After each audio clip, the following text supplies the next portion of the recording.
فاتخذت من دونهم حجابا فارسلنا الیہا روحنا فتمثل لها بشرا سویا۔ قرآن کریم کی 114 صورتیں ہیں، اس میں سے ایک صورت کا نام ہے سورہ مریم۔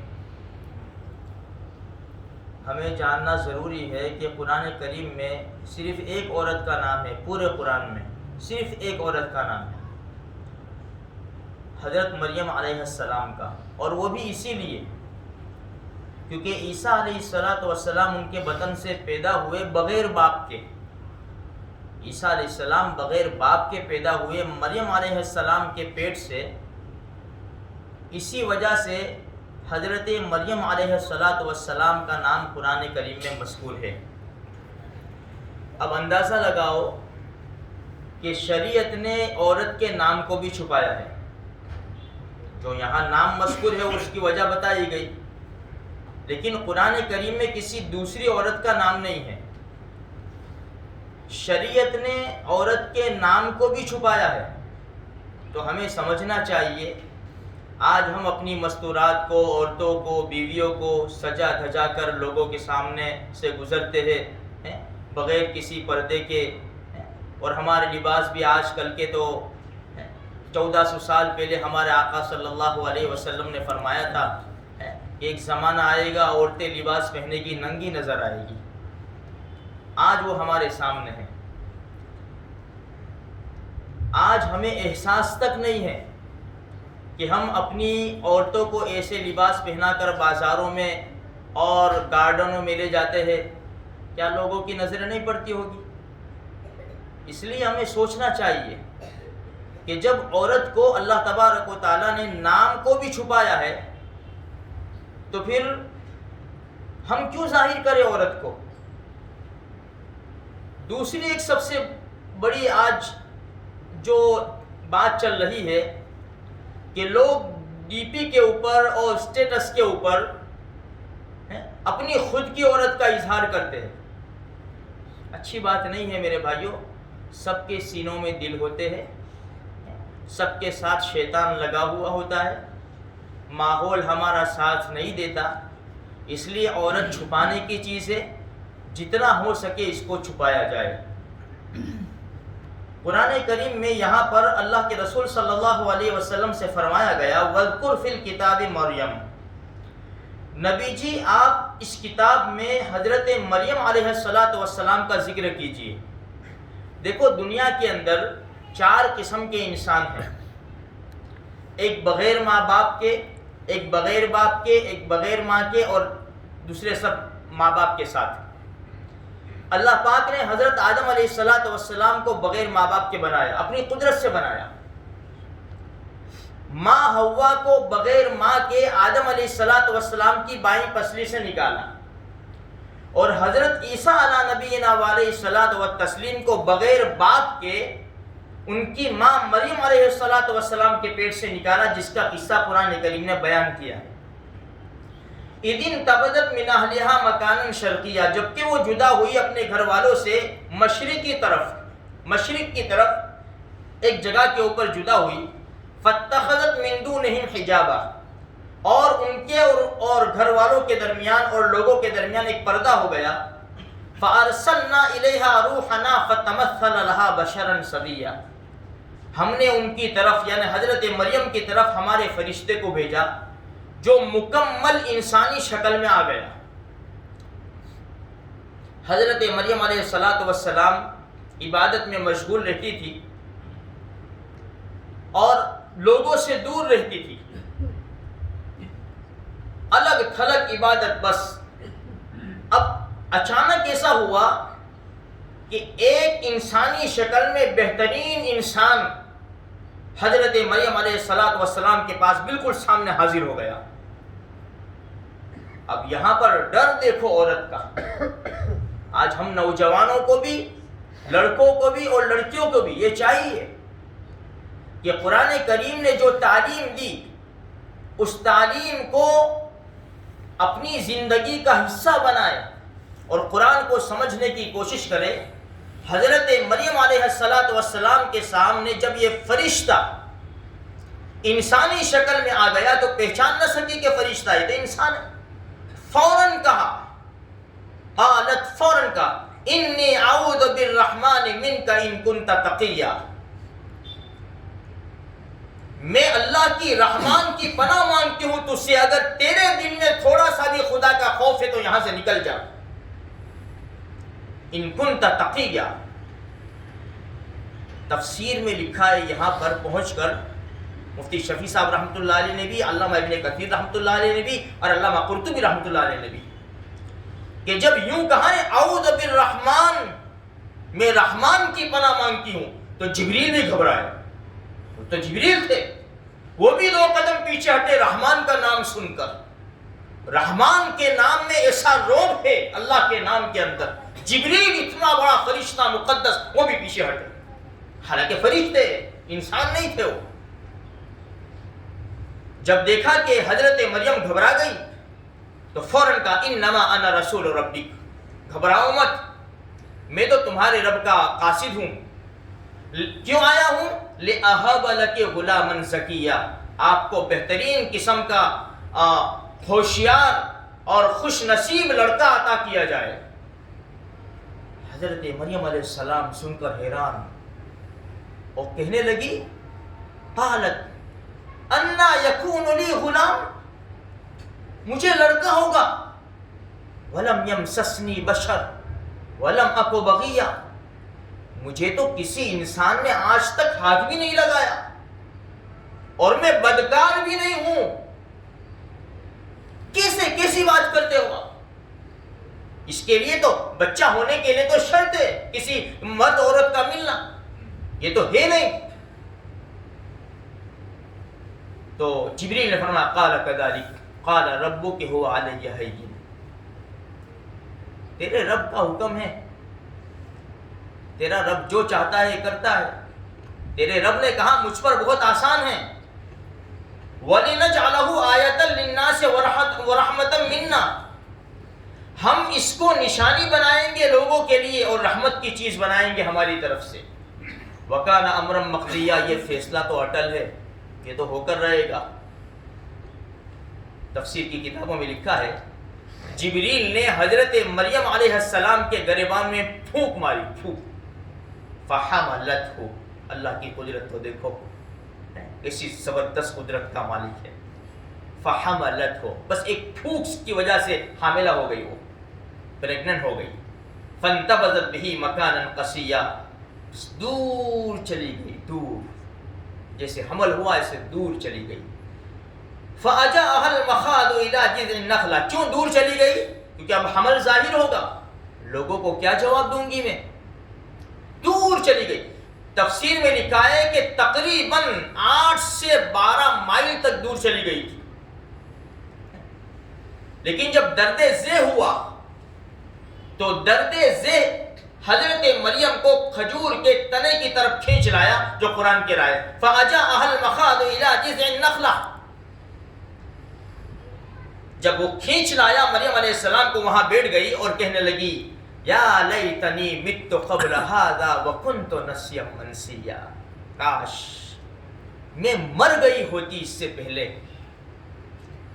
میں بھولی بسری ہو گئی ہوتی۔ یہاں موت کی تمنا کی 2 وجہ سے، ایک تو یہ وجہ تھی کہ لوگ میرے اوپر الزام لگائیں گے، میرا کیا ہوگا اور لوگوں کا بھی کیا ہوگا، لوگ الزام لگائیں گے، گناہوں میں پڑیں گے، یہ 2 وجہ تھی۔ جب یہ آواز لگائی کہ میں مر گئی ہوتی، بھولی بسری ہو گئی ہوتی، فناداها من تحتها، فرشتے نے کہا نیچے کی جانب سے، اللہ تحزنی، غم مت کر، فکر مت کر، قد جعل ربک تحتک سریا، تیرے رب نے تیرے نیچے کی جانب ایک چشمہ بہا دیا ہے، دیکھ لے تو، جس طرح اللہ نے تجھے حمل سے کر دیا، اسی طرح اپنی قدرت سے چشمہ بہا دیا۔ وَهُزِّي إِلَيْكَ بِجِذْعِ النَّخْلَةِ، اور جو کھجور کے تنے کے پاس تو بیٹھی ہوئی ہے، سوکھا درخت ہے، کچھ بھی نہیں ہے، اس کو ہلا، درخت کو پکڑ کر حرکت دے، تُسَاقِطْ عَلَيْكِ رُطَبًا جَنِيًّا، پکی اور بہترین قسم کی تازہ کھجوریں گرے گی۔ یہاں پہنچ کر دو باتیں لکھی ہو، اللہ پاک قادر تھا کہ ویسے ہی دے دیتا، لیکن انسان کو محنت کرنے کو کہا ہے، روزی کمانی ہے، محنت کر، حرکت کر۔ حضرت مریم علیہ السلام سے بھی حرکت کروائی کہ تنے کو ہلاؤ، تازہ کھجوریں گرے گی۔ اور دوسری بات یہ لکھی ہے کہ جس عورت کو ولادت ہوئی ہو، ولادت کے بعد، بچے کی پیدائش کے بعد اس کا بہترین قسم کا جو کھانا ہے وہ کھجور ہے۔ اسی لیے ہمارے معاشرے کے اندر ایسے کھجوروں سے کچھ بنا کر عورت کو کھلایا جاتا ہے۔ یہاں لکھا ہے مفسرین کرام نے، اگر اس سے زیادہ کوئی طاقتور چیز ہوتی تو قرآن اس کو یہاں بیان کرتا۔ اب اس سے اندازہ لگاؤ قرآن نے ہم کو کیا کیا سکھایا ہے۔ جو ہمارے بڑے بوڑھے بنا کر جو کھلاتے ہیں لڑکیوں کو، وہ یہ قرآن سے سکھا ہے انہوں نے۔ تازہ کھجوریں گرے گی، فَكُلِي وَاشْرَبِي وَقَرِّي عَيْنًا۔ اب ولادت ہو گئی، اب کہا کہ کھجوریں کھاؤ، پانی پیو اور اپنے لختے جگر کو دیکھ کر آنکھیں ٹھنڈی کرو۔ فَإِمَّا تَرَيِنَّ مِنَ الْبَشَرِ أَحَدًا۔ جب کوئی دیکھے انسان تم کو اور پوچھے کہ یہ کیا، جب حضرت مریم علیہ السلام، عیسیٰ علیہ السلام کی پیدائش ہو گئی تو ان کو لے کر اب آئی لوگوں کے سامنے، لوگوں نے دیکھا تو حیران۔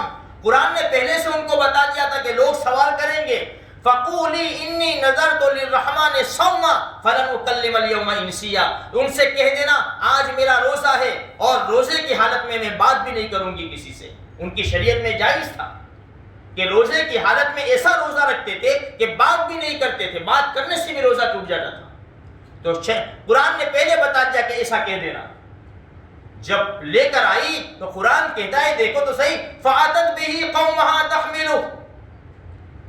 جب لے کر آئی اپنے قوم کے پاس بچے کو تو قالو، کہنے لگے، یا مریم لقد جئت شیئا فریا۔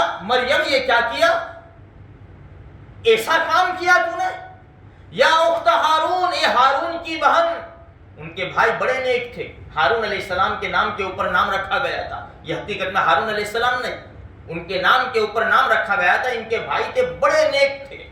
تو قوم نے کہا، یا اخت ہارون، اے ہارون کی بہن، ما کان ابوک امرأ سوء وما کانت امک بغیہ۔ تیرے باپ نے بھی ایسا کام نہیں کیا، تیری ماں نے بھی ایسا کام نہیں کیا، تیرا بھائی بھی نیک، تیرا باپ بھی نیک، تیری ماں بھی نیک، یہ تو نے کیا کر دیا؟ فاشارت الیہ۔ حضرت مریم علیہ السلام نے معصوم کی طرف اشارہ کر دیا، عیسیٰ علیہ السلام کے پاس طرف، ابھی چند گھنٹے ہوئے۔ فاشارت الیہ، تو قالو، قوم کہنے لگی، کیف نکلم من کان فی المہد صبیا، جو گہوانے میں بچہ ہے اس سے ہم کیسے بات کریں گے؟ عیسیٰ علیہ السلام نے جب دیکھا، چند گھنٹوں کے نومولود، کہ میری ماں کے اوپر الزام لگایا جا رہا ہے، اللہ پاک نے ان کی زبان میں بولنے کی طاقت دی اور عیسیٰ علیہ السلام یہاں پر بول پڑے، قال انی عبداللہ، او میری ماں کے اوپر تہمتیں لگانے والوں، انی عبداللہ، میں تو اللہ کا بندہ ہوں۔ اور اتنا نہیں، آتانی الکتاب وجعلنی نبیا، مجھے میرے رب نے کتاب دی ہے، مجھے نبی بنایا ہے، وجعلنی مبارکا اینما کنت، جہاں بھی میں ہوں گا میں برکت والا ہوں گا، واوصانی بالصلاۃ والزکاۃ ما دمت حیا، مجھے میرے رب نے نماز کی، زکوٰۃ کی وصیت کی ہے جب تک میں زندہ رہوں۔ یہ بول پڑے عیسیٰ علیہ السلام۔ اب کیا تھا، اب کس کی طاقت ہے کہ الزام لگاوے کہ نہ بولنے والا بچہ بول پڑا ہے؟ یہ عیسیٰ علی نبینا علیہ الصلوۃ والتسلیم ہے میرے بھائیوں، جن کو اللہ تبارک و تعالیٰ نے بغیر باپ کے پیدا کیا ہے۔ اور نصارہ کہہ رہے ہیں، یہودی کہہ رہے 11ویں پارے میں، وقالت الیہود عزیر ابن اللہ وقالت النصارى مسیح ابن اللہ۔ عزیر علیہ السلام وہ کہہ رہے یہودی کہ عزیر اللہ کے بیٹے ہیں، اور عیسائی کہہ رہے کہ عیسیٰ اللہ کے بیٹے ہیں۔ ہم کہہ رہے نہیں، لم یلد ولم یولد، اللہ کا نہ کوئی بیٹا ہے نہ اللہ کسی کا بیٹا ہے۔ یہ خدا کی قدرت ہے میرے بھائیوں کہ اللہ تبارک و تعالیٰ نے عیسیٰ علیہ السلام کو بغیر باپ کے پیدا کر کے نبی بنایا اور عیسیٰ علیہ السلام کو انجیل عطا فرمائی، آسمانی کتاب عطا فرمائی، اور عیسیٰ علیہ السلام کو پھر اللہ تبارک و تعالیٰ نے کچھ عرصے کے بعد زندہ آسمانوں پر اٹھایا. ابھی وہ آسمانوں کے اوپر ہے، قیامت کے قریب وہ تشریف لائیں گے، کانے دجال کو ماریں گے. حضرت عیسیٰ علیہ نبینا علیہ الصلوۃ والتسلیم بڑی انصاف کے ساتھ حکومت ہوگی، پھر وہ شادی بھی کریں گے، ان کی اولاد بھی ہوگی، یہاں تک کتابوں میں لکھا ہے. پھر وہ دنیا سے پردہ بھی فرمائیں گے، اور ہمارے آقا جناب محمد رسول اللہ صلی اللہ علیہ وسلم کی قبر اطہر کے پاس ایک جگہ خالی ہے، وہاں دفن ہوں گے. اور قیامت جب قائم ہوگی، لوگ قبروں سے اٹھیں گے. ہمارے آقا، پیارے آقا اور عیسیٰ علیہ الصلوۃ والسلام اور دو خلیفہ ابو بکر صدیق رضی اللہ تعالیٰ عنہ اور عمر بن خطاب رضی اللہ تعالیٰ، یہ سب کے سب سارے ساتھ میں اٹھیں گے. یہ اللہ کا قرآن ہے، یہ اللہ کی قدرت ہے میرے بھائیوں. بس اللہ تبارک و تعالیٰ سے دعا کرے اللہ ہمارے ایمان کو مضبوط فرما دے کہ اللہ جس طرح تو نے عیسیٰ علیہ السلام کو بغیر باپ کے پیدا کیا، آدم علیہ السلام کو بغیر ماں باپ کے پیدا کیا، ماں حوا کو بغیر مرد کے آدم علیہ السلام کی بائی پسلی سے نکال دیا. ہم تیری طاقت کا اندازہ یا اللہ ہم نے لگا لیا. تو بڑی طاقت والا ہے، بڑی قدرت والا ہے، جو کچھ چاہتا ہے کر دیتا ہے. جو ہوا تو نے کیا، جو ہو رہا ہے تو کر رہا ہے، جو ہوگا تو ہی کرے گا. اے رب کریم، ہم اس تیری طاقت کو سامنے رکھتے ہوئے سوال کرتے ہیں. ہم بڑے لاچار ہیں، ہم بڑی مصیبت میں گرفتار ہیں، ہم بڑے پریشان ہیں. بس یہ رب تو ہمیں معاف فرما دے اور التجا کرتے ہیں اس وبا کو دور فرما دے، امن و امان قائم فرما دے. یا اللہ جو بیمار ہے سب کو شفائے کاملہ عجل دائمہ نصیب فرما دے. جو مر گئے ہیں، خصوصاً آج جو آصف بھائی کے والد صاحب جو ہمارے مسجد کے مصلی الطاف بھائی بھجیے والے، ان کے والد صاحب جو دنیا سے رخصت ہو گئے، اسی طرح جتنے بھی مرحومین دنیا سے چلے گئے سب کی مغفرت فرما دے. ہماری دعاؤں کو اپنے فضل سے قبول فرما. محمد اللہ